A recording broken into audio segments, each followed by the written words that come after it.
आंथ' बुंदोंमोन इथिं कन्याकुमारि राइड मारिगोन होननानै इथिं केरेला बायदि काश्मीरावबो एसे ओमफ्राय गुन्दुगुल जागासिनो दङ ना दा माबा हिन्दु होनबानो गावथारनाय मानाय दा नै सिजन फैलायबाय नालाय बिबारा बारलायबाय लोगोफोर इथिं गारलायनो हागोन जेथिंबो बिबारानो बिबार मोदोमो आरोना गाइस गुड मर्निं लोगोफोर गासैसिमबो गुड मर्निं गाइस दा नायनो हागोन नै फुरा खानायाबो गोलाव जाजोबना दङ आरोना लोगोफोर एसे खानाय सिननो थांनोसै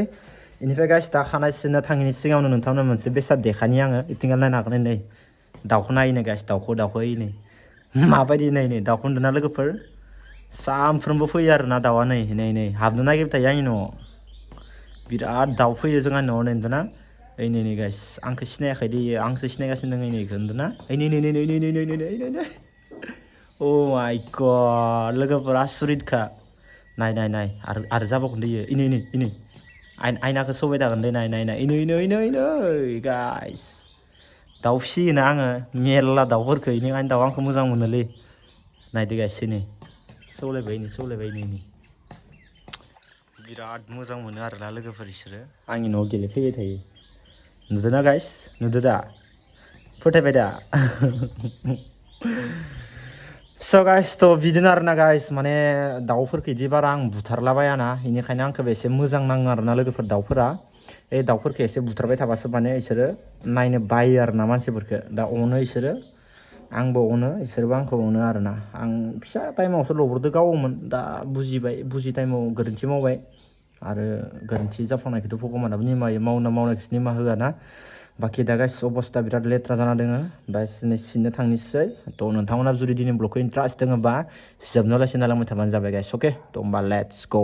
दा जियानो जाया माने गाइस नोंथांमोना जाय आंनि इउटुब चेनेलखौ साबसक्राइब खालामाखै नुकुल ब्लग चेनेलखौ साबसक्राइब खालामबानो जाबाय थाबैनो 100K complete खालामथार 100K subscriber complete जानाय लोगो लोगोनो नोंथांमोननियाव मोनसे गिफ्ट फैगोन दा माबायदि धामाका गिफ्ट होगोन नोंथांमोना बेखौ आसरित जागोन लोगोफोर एसे दामि जागोन इफोरनि गिफ्टआ लोगोफोर 100K कमप्लिट जाबाथाय दा नै 60K जानो थांगासिनो दङ लोगोफोर एसे सापर्ट होबानो जाबाय 100K जानायनि उनाव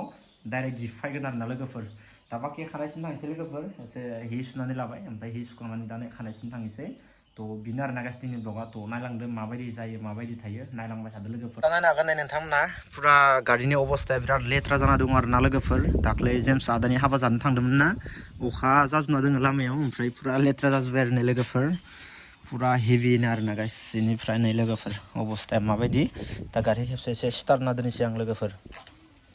बरमायाव थांनायानो जायाखै नाम्बार प्लेटआ फैना दोङो लोगोफोर लायनो थांनाय टाइम मोनाखै इथिंनो थांलाय फैलाय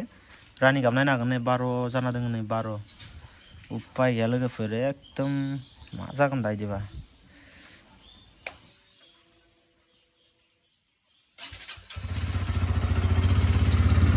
फुरा स्टार्ट होबाय आरोना गाइस साउन्डआ दाबो थिगैनो दोङो लोगोफोर जेबो टेनसन गैया लोगोफोर सुनाय जायाखै गारिखौ एसे लेथ्रा जाजोबना दोङो हाब्रुदो ओमफ्राय बै गंसे एक्सपाल्टखौथ' सालायनायानो जायाखै नैखौनो एसे रानिं खालामनि आङो सेकेन्ड सार्भिसिं होथारनि ओंखायनो रानिंखौ जाथों होननानै आं सालायबाय थादों आरोना बाखि बरमायाव थांदों लोगोफोर नाम्बार प्लेट लाइन दङ दा माला थांनाय जायो नायनोसै बरमायाव दा बरमायाव नाम्बार प्लेट लाइन थांनांगोन आं गारिनि थ' बाखि नायनो हागोन गाइस थ' बिनो आरोना लोगोफोर साउन्डआबो नै वाव गाइस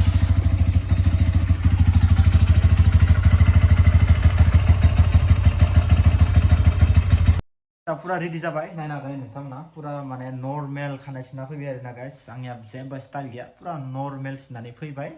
दा जियानो जाया माने गाइस ओमफ्राय नै दासो न' सफैबाय लोगोफोर ओमफ्राय दा फुरा फ्रेश जाना लानोसै दिनैनि ब्लगा माबायदि जागोन बेखौथ' मिथिला जिखुनु जाया ब्लगखौ खालामबाय थानोसै ओमफ्राय इदिट खालामनानै हगारनोसै आरोना गाइस मोजां मोनबाबो गाज्रि मोनबाबो आं बेफोरखौ जेबो सानथ'लायला जिखुनु जाया दिनै ब्लगखौ हगारगोन आरोना गाइस इदिट खालामनानै बाखि दा गाइस नै दाउआ दोङो नै लोगोफोर दाउआ इनिथिंगालै दाउआ नै थाबायानो थाखायो आंनिया ओइ दंफां दङ ना खाथियाव हदाय थाखायो आरोना गाइस नायनो हागोन गाइस दा गैला दायो फैलायगोन नै इयावनो दंमोन हदाय फैखायो आरोना गाइस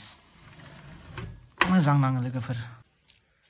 जाने पास में तेरे पास क्या स' गाइस दा नायनो हागोन नै बोथोरा माबायदि दिनै बिराद सान्दुं लोगोफोर नै बिराद सान्दुं गोसा लोगोफोर मावनांगौ बिराद खामानि दङ दिनै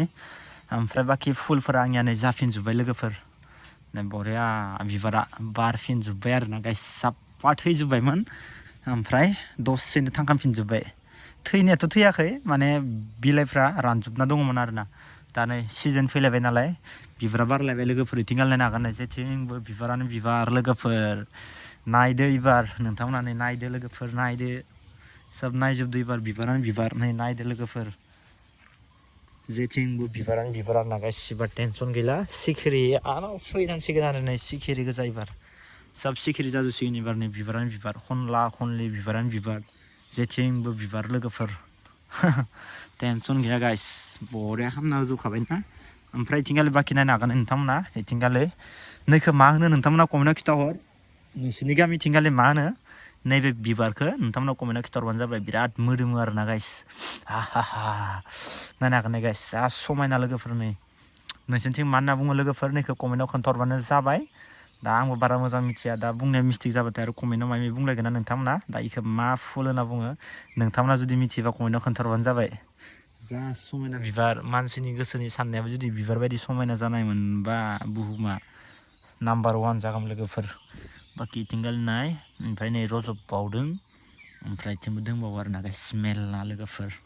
टेनसन गैखाया एबार बिबारनि आंखाल गैला आरोना बरिया जाखाजोब्बाय नै वाव स' गाइस दा बाखिफ्रा गासैखौबो नायजोब्बाय आरोना गाइस दा बिबारफ्रा बिराद समायना जानानै दङ आरोना लोगोफोर दा जियानो जाया मानो गाइस ओमफ्राय दा आं नै राइडआव थांनो गोनांमोन लोगोफोर ओमफ्राय गाइस दाख्लैनि घटनाखौथ' नोंथांमोना मिथिखादो काश्मिरनि जाथायखौ एसे माने बाय बोरैबा जादों आरोना गाइस जोंथ' दा आरो लं राइडआव थांबा आरो बाय गारिफोराव पुरा माल बुस्थु खाना लाना थांनाय जाजोबो ना बेनिखायनो दा माबा माबिसो जागोन नामा होननानै एसे गिनाय मोनो आरोना लोगोफोर बाखि गाइस आंथ' बुंदोंमोन इथिं कन्याकुमारि राइड मारिगोन होननानै इथिं केरेला बायदिसिना इथिंगालि पुरा माने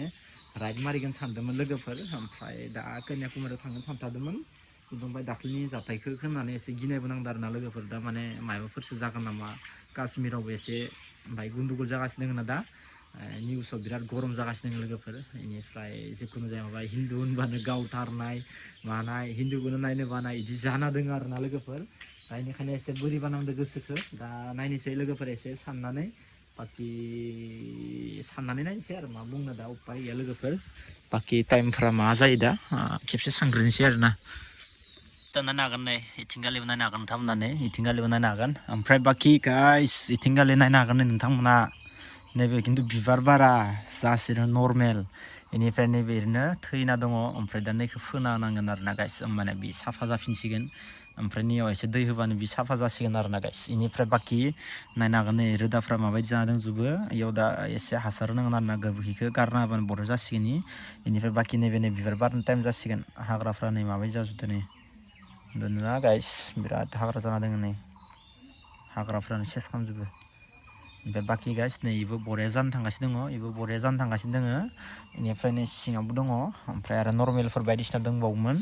दा गाइस बेनिफ्राय नैखौ फुलि बनायनांगोन नै रोदाफोरखौ नायनो हागोन नै गाइस फुरा हेभि जाना दंजोबो आरोना लोगोफोर स' बाखि बेखिनियानो बेनिफ्राय बाखि नैयाव नायनो हागोन नै सायावबो हाग्राया नै बेफोरखौ सोब फुना होजोबनांसिगोन आरोना गाइस नङाबाथाय हाग्राया रोदा जाजोबबा सेस गैला ओमफ्राय नै नैयावबो बिराद हाग्रा गोजा नै गाइस भाइ बिराद हाग्रा दङ बे नायसननानै थाना इफोरखौ गायना दोनो फुला माला रज'बो पात्ताखौनो मोना जायो ओमफ्राय हाग्रा गोजा जायो फुलफोरखौ मोजां नाङो खिन्थु आं बिराद मोजां नाङो